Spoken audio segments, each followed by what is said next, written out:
Once a month, from May through September, Mac Elder packs into the Moline Lake country of the Rocky Mountains and tidies it up a little.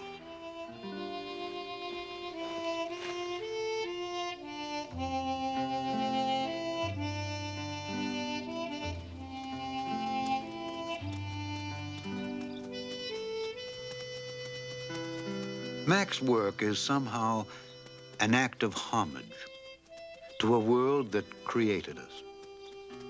We are part of this as much as any flower, any stone, any animal.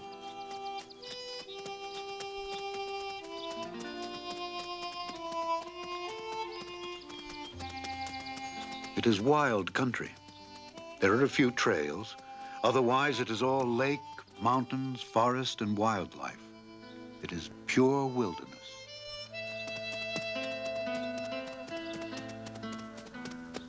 Today, you cannot buy it, look for minerals, or cut down these trees. You cannot put up a house or make a phone call.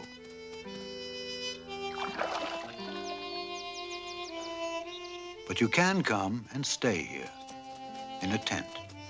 You can swim, fish, breathe the air, listen to the sounds. It is a national park, a very special place. Rogers Pass in Glacier National Park. For more than 100 years, the pass was known but seldom used. It is one of the worst avalanche areas in the world. Now it is a major link in the Trans-Canada Highway. Part of Bob Wood's job is avalanche control.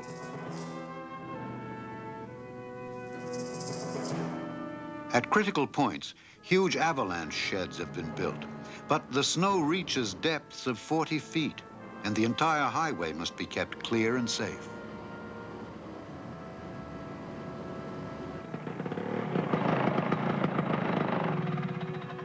The key is continual surveillance of snow conditions.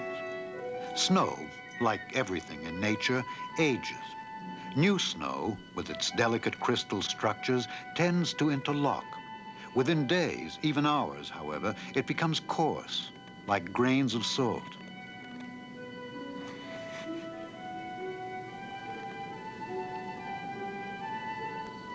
As the layers build up and recrystallization increases, the slightest disturbance will start one mass sliding against the other.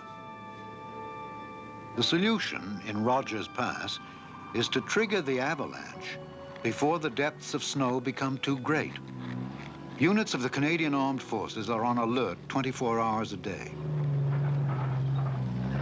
The 27 most dangerous spots are known. Target coordinates are calculated from benchmarks along the highway. Two men, Mac Elder and Bob Woods, one involved in the protection of nature against man, the other, the protection of man against nature.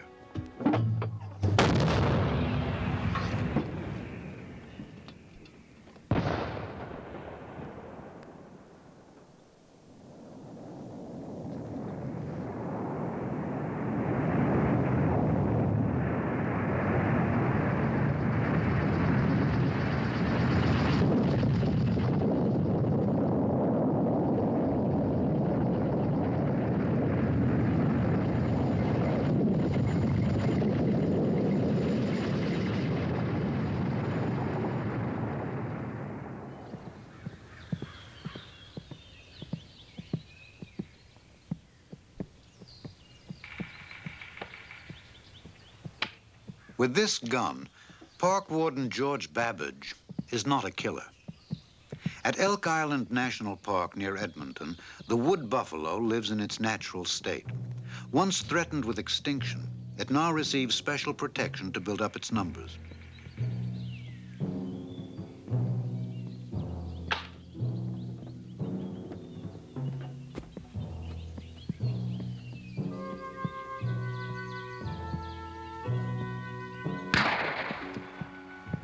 This animal has just calved. The calves are born healthy, but could get TB through the milk of a diseased mother. The mother is tranquilized and examined. If necessary, she will be destroyed. But such a sacrifice would not end there. The bodies of all such animals are examined at Canadian Wildlife Service labs. Records are kept on age, sex, condition, abnormalities. Here, a tooth from an elk has been supercooled, then shaved into microscopic sections. The layers, or rings in the tooth, give the animal's age.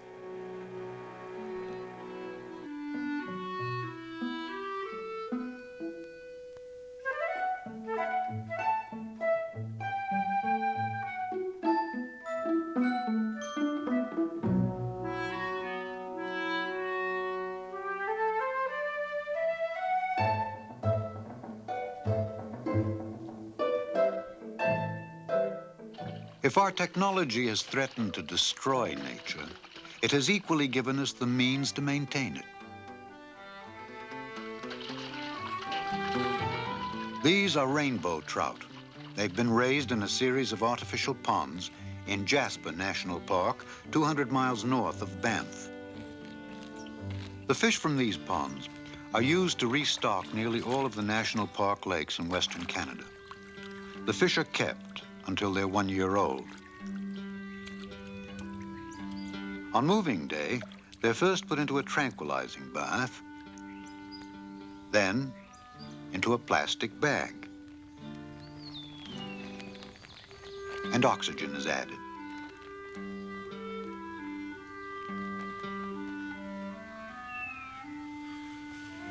Many of the lakes would have no fish at all if it were not for these artificially raised yearlings.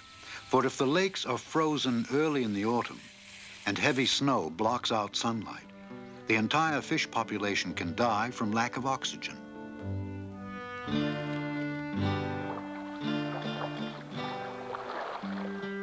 Sports fishing, canoeing, camping, photography, all are consistent with the purposes of a national park.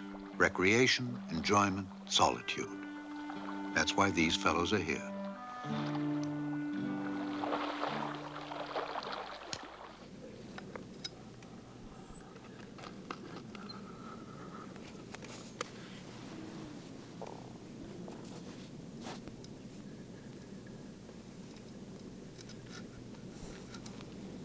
There are those for whom the wilderness represents a challenge, and sometimes they lose.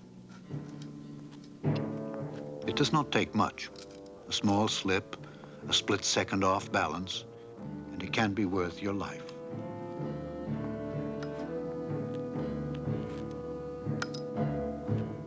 But even in this, the adventurers find what they need.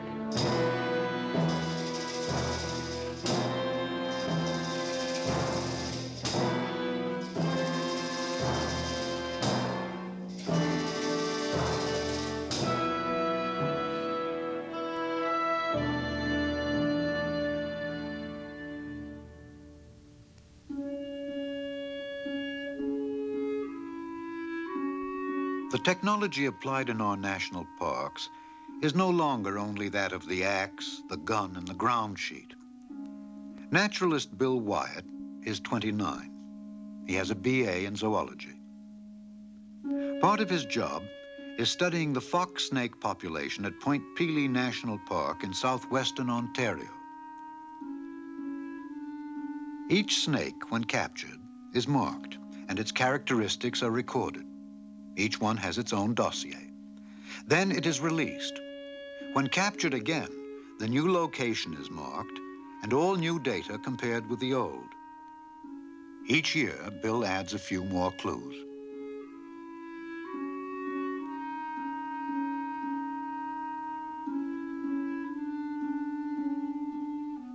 Information is useless without meaning. And in the Park Interpretive Center, exhibits, slide talks, and films all work toward giving the visitor a deeper understanding of the world around us. This detailed study of the natural world was the first step in the development of modern science. 500 years before the birth of Christ, Aristotle began his painstaking classification of all living things. 24 centuries later, That task is still unfinished. We have yet to exhaust the variety we find on this earth.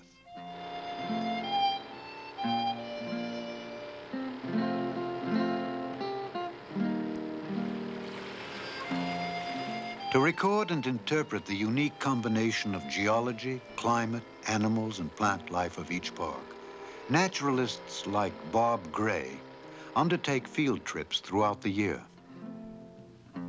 Some of the photographs taken on this day trip will represent the basis of a new slide talk on a particular aspect of the park environment.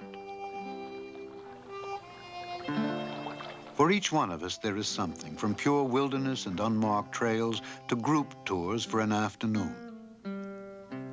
At Rustico Beach in Prince Edward Island National Park, a casual stroll across the sand can become an unforgettable lesson in the hydrology of waves, the formation of a seashell, birds that you've never seen before, or perhaps never bothered to look at.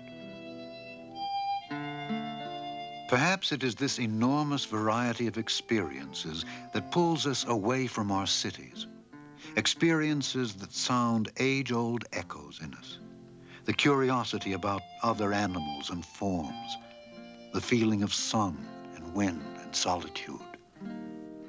It calls to so much that is peculiarly human, and left to ourselves here, we feel together again.